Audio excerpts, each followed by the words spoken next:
एक दिन मां की अनुपस्थिति में वर महाशय ने बेटी की कोठरी में घुसकर भीतर से दरवाजा बंद कर लिया और उसके समर्थक गांव वालों को बुलाने लगे।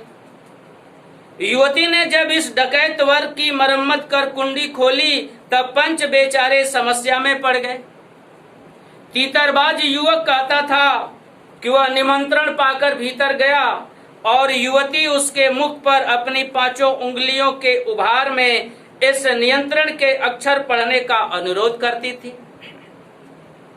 अंत में दूध का दूध पानी का पानी करने के लिए पंचायत बैठी और सबने सिर हिला हिलाकर इस समस्या का मूल कारण कलयुग को स्वीकार किया। अपीलहीन फैसला हुआ कि चाहे उन दोनों में एक सच्चा हो चाहे दोनों झूठे, पर जब वे एक कोठरी से निकले तब उनका पति पत्नी के रूप में रहना ही कलयुग के दोष का परिमार्जन कर सकता है। अपमानित बालिका ने ओठ काटकर लहू निकाल लिया और मां ने आग्नेय नेत्रों से गले पड़े दामाद को देखा। संबंध कुछ सुख कर नहीं हुआ क्योंकि दामाद अब निश्चिंत होकर तीतर लड़ाता था और बेटी विवश क्रोध से जलती रहती थी। इतने यत्न से संभाले हुए गाय ढोर खेती बाड़ी जब पारिवारिक द्वेष में ऐसे उलझ गए कि लगान अदा करना भी भारी हो गया। सुख से रहने की कौन कहे। अंत में एक बार लगान न पहुंचने पर जमींदार ने भक्तिन को बुलाकर दिन भर कड़ी धूप में खड़ा रखा। यह अपमान तो उसकी कर्मठता में सबसे बड़ा कलंक बन गया। अतः दूसरे ही दिन भक्तिन कमाई के विचार से शहर आ पहुंची। षड्यंत्र जारी रहा। षड्यंत्र बनाया गया कि मौका देखकर जो जेठ का साला है वह एक दिन लक्ष्मी के घर में घुस जाए और यह इधर पंचायत बैठाई जाएगी और बताया जाएगा कि लक्ष्मी की बेटी ने लड़के को बुलाया है और पंचायत लोगों को पैसा दे दिया जाएगा। पंचायत लोग यह कह देंगे कि जब दोनों एक दूसरे को बुला रहे हैं तो दोनों में विवाह हो जाना चाहिए और पंचायत के समक्ष दोनों का विवाह हो जाएगा। और ऐसा ही हुआ, लेकिन थोड़ा सा मामला गड़बड़ हो गया। मौका देखकर एक दिन वो साला जो जेठ का साला था वो घर के अंदर घुस गया। लड़की तो पहलवान की बेटी थी, उनकी खूब मरम्मत कर दी। बाहर आए तो लोग प्लानिंग के अनुसार खड़े थे। लोगों ने पूछा तो उसने बताया कि लड़की ने मुझे बुलाया था और लड़की ने कहा अगर मैं बुलाई थी तो इनके चेहरे पर ये जो हमारे उंगलियों के निशान हैं वो किस लिए हैं। लेकिन प्लान के मुताबिक पंचायत बैठी और पंचायतों ने तय कर दिया कि इन दोनों की शादी होनी चाहिए। यह कलयुग का मामला है, कलयुग में ऐसा हो रहा है, इसलिए इसका परिमार्जन यही है कि दोनों की शादी हो जाए। लड़की न चाहते हुए भी उससे शादी की और लक्ष्मी न चाहते हुए भी उसे दामाद के रूप में स्वीकार की। खेती बाड़ी का कार्य बहुत ठप हो गया क्योंकि जब जी अच्छा होता है तभी सारे कार्य अच्छे भी लगते हैं और अच्छे ढंग से होते भी हैं। जब घर में बहुत सारी अनायास की समस्या हो तो कोई भी कार्य सुचारू ढंग से नहीं होता है। वर्मा जी कह रही हैं कि अगर घर गृहस्थी का विकास करना है, घर गृहस्थी में सुख शांति रखनी है तो सब कुछ व्यवस्थित होना चाहिए। और यही कारण रहा कि लक्ष्मी जो सेठ लोगों से पैसा ली थी, सूदखोरों से पैसा ली थी, वो टाइम से जमा नहीं हुआ, बार बार उनके द्वारा अपमानित होने लगी तो उसने लगान भी जमा नहीं हुआ। उसने तय कर लिया कि अब मैं गांव में नहीं रहूंगी और शहर में जाकर नौकरी करूंगी। घुटी हुई चांद को मोटी मैली धोती से ढाके और मानो सब प्रकार की आहट सुनने के लिए कान कपड़े से बाहर निकाले हुए भक्तिन जब मेरे यहाँ सेवक धर्म में दीक्षित हुई, तब उसके जीवन के चौथे और संभवतः अंतिम परिच्छेद का जो अंत हुआ, उसकी इति अभी दूर है। और संयोग कहा जाए, लक्ष्मी का भाग्य कहा जाए या महादेवी वर्मा का भाग्य कहा जाए, लक्ष्मी महादेवी वर्मा के घर सेविका के लिए पहुंच गई। अब यहां से शुरू होता है उसका चौथा अध्याय। भक्तिन की वेशभूषा में गृहस्थ और वैरागी का सम्मिश्रण देखकर मैंने शंका से प्रश्न किया, क्या तुम खाना बनाना जानती हो? उत्तर में उसने ऊपर के ओठ को सिकोड़ और नीचे के अधर को कुछ बढ़ाकर आश्वासन की मुद्रा के साथ कहा, ई कौन बड़ी बात आए, रोटी बनाए जानी थे, दाल राध लईत है, साग भाजी छौंक सकित है और बाकी कारा। अब गौर से समझने की आवश्यकता है। एक अनपढ़ गंवार महिला, विपदा की मारी हुई महिला, विधवा महिला, ग्रामीण महिला, ऐसी महिला के घर गई जो एक डिग्री कॉलेज की प्रिंसिपल हैं, कवित्री हैं, भारतवर्ष के बड़े बड़े लोग, प्रधानमंत्री और राष्ट्रपति तक आप कह सकते हैं, सीधी बात होती है। उस महिला ने उस ग्रामीण महिला से पूछा, खाना बनाना जानती हो?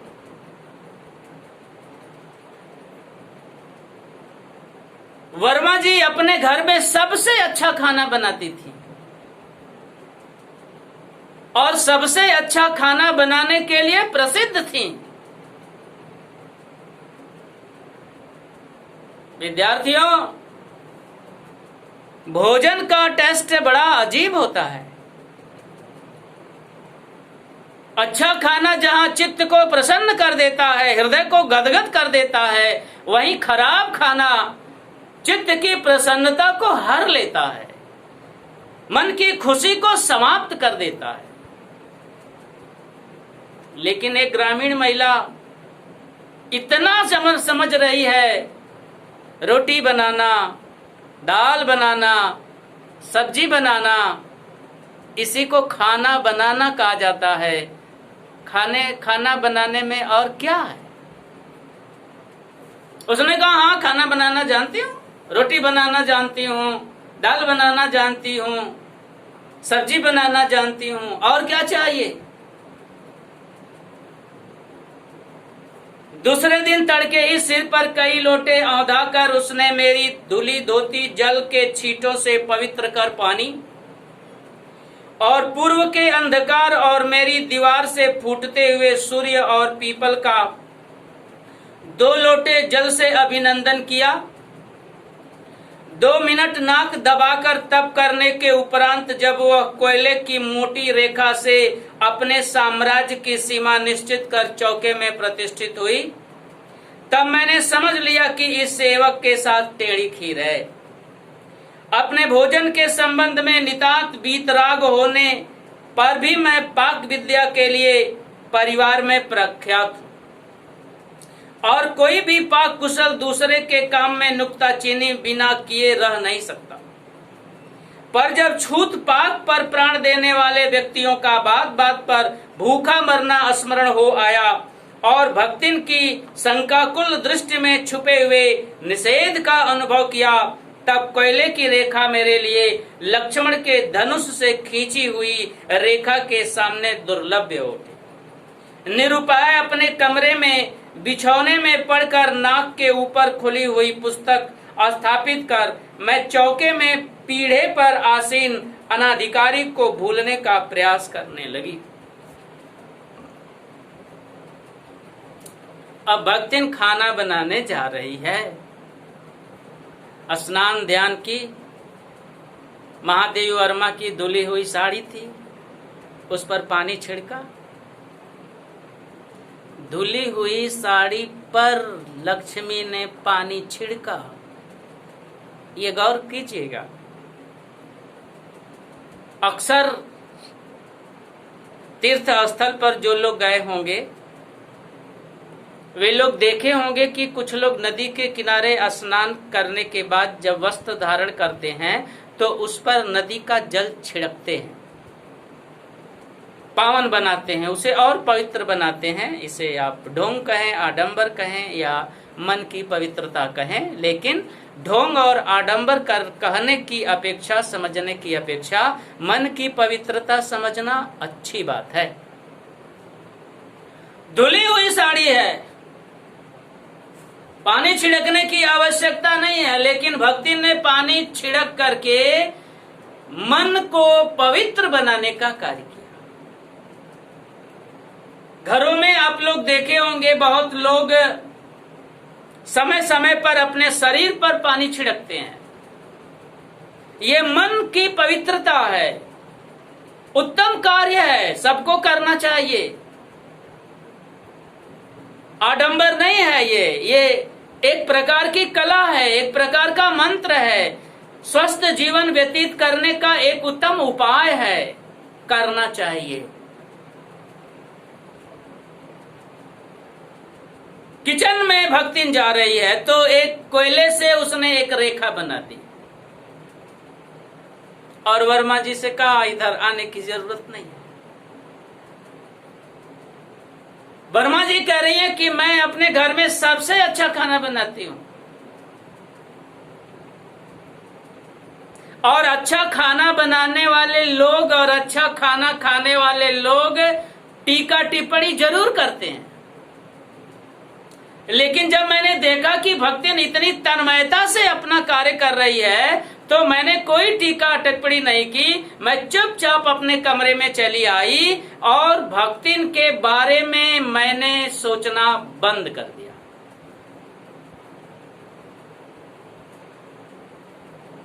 भोजन के समय जब मैंने अपनी निश्चित सीमा के भीतर निर्दिष्ट स्थान ग्रहण कर लिया तब भक्ति ने प्रसन्नता से लबालब दृष्टि और आत्मतुष्टि से आप्लावित मुस्कुराहट के साथ मेरी फूल की थाली में 1 अंगुल मोटी और गहरी काली दाल चित्तीदार रोटियां रखकर उसे टेढ़ी कर गाढ़ी दाल परोस दी। पर जब उसके उत्साह पर तुषारापात करते हुए मैंने रुआसे भाव से कहा यह क्या बनाया है, तब वह हतबुद्धि हो रही। गौर से समझिए। भक्तिन बहुत प्रसन्न है क्योंकि आज उसका फर्स्ट टेस्ट है। पहली बार खाना बना रही है और मालकिन को प्रसन्न करना है, तब उसकी नौकरी पक्की होगी। वर्मा जी ने सोच ही लिया था कि इसके साथ मेरा गुजारा नहीं होगा।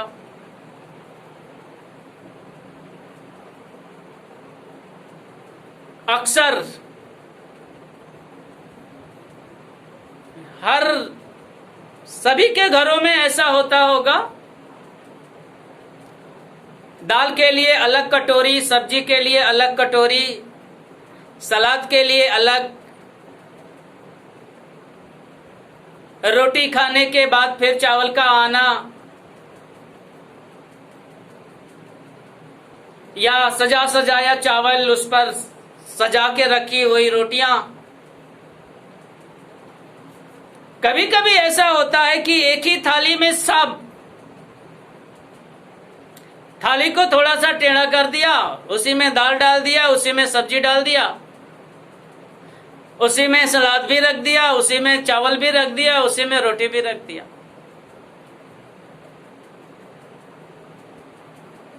पहली बार जो गरीब लोग हैं, ग्रामीण लोगों में अक्सर आप इस तरह से देखने को मिलेगा, वो सब्जी के लिए अलग कटोरी, दाल के लिए अलग कटोरी नहीं रखेंगे। एक ही थाली में थोड़ा थाली को ऊंचा कर देंगे और उसी में दाल रख देंगे, सब्जी रख देंगे, रोटी रख देंगे, चावल रख देंगे, आप खाइए।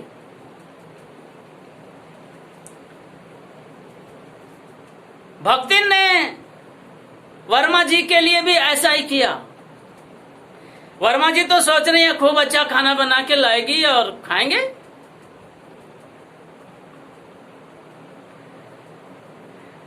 लेकिन खाना बना के लाई, थाली को थोड़ा सा टेढ़ा कर दिया, उसमें गाढ़ी दाल रख दी और 1 अंगुल मोटी रोटी रख दी।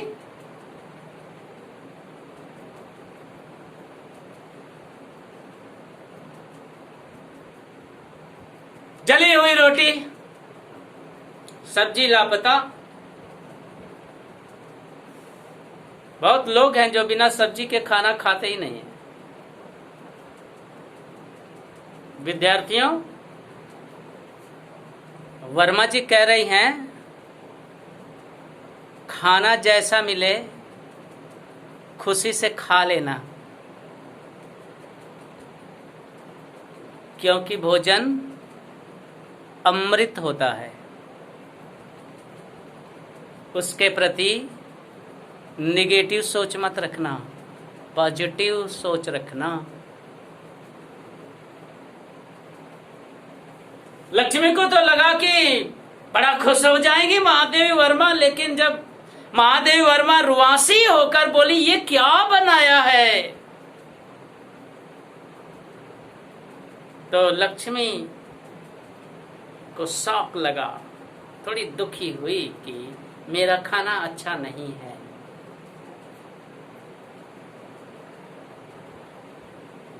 रोटियां अच्छी सेकने के प्रयास में कुछ अधिक खरी हो गई हैं, पर अच्छी हैं। तरकारियां थी, पर जब दाल बनी है तब उनका क्या काम। शाम को दाल न बना करके तरकारी बना दी जाएगी। दूध घी मुझे अच्छा नहीं लगता, नहीं तो सब ठीक हो जाता। अब न हो तो अमचूर और लाल मिर्च की चटनी पीस ली आवे, उससे भी काम न चले तो वह गांव से लाई हुई गठरी में से थोड़ा सा गुड़ दे देगी। और शहर के लोग क्या कला बत्तू खाते हैं, फिर वह कुछ अनाड़ीन या फुहड़ नहीं। उसके ससुर, पितिया ससुर, अजिया सास आदि ने उसकी पाक कुशलता के लिए न जाने कितने मौखिक प्रमाण पत्र दे डाले हैं। Positive thinking is right thinking. Positive thinking is better thinking.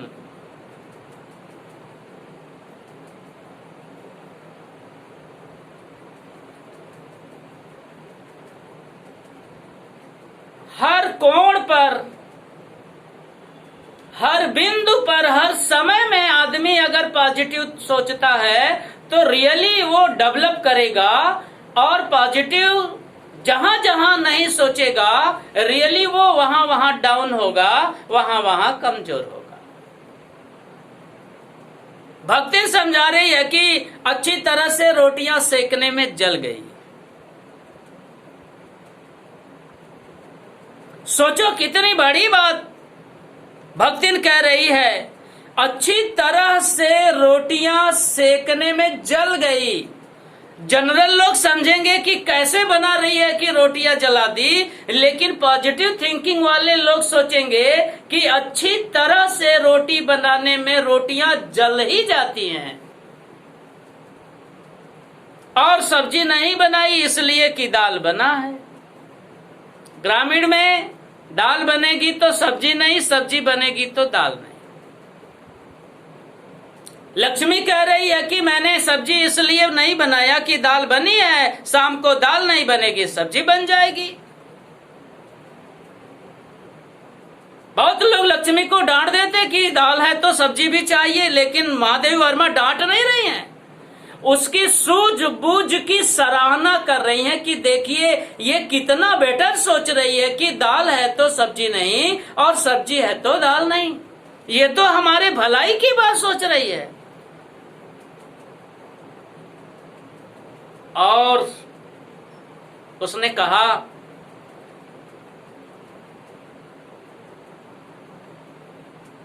Mahadevi Verma को दूध और घी अच्छा नहीं लगता है।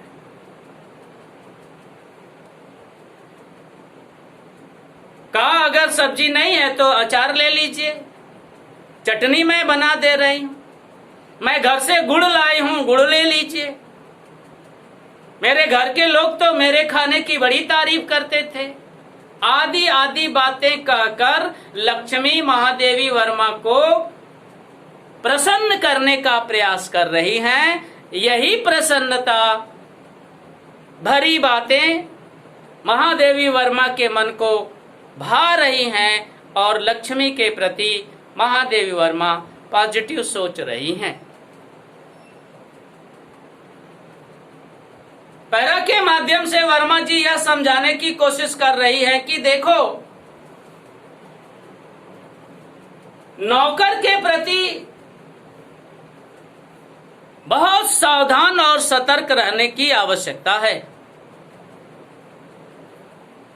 नौकर या सेवक पराये लोग नहीं होते हैं, ये अपने लोग होते हैं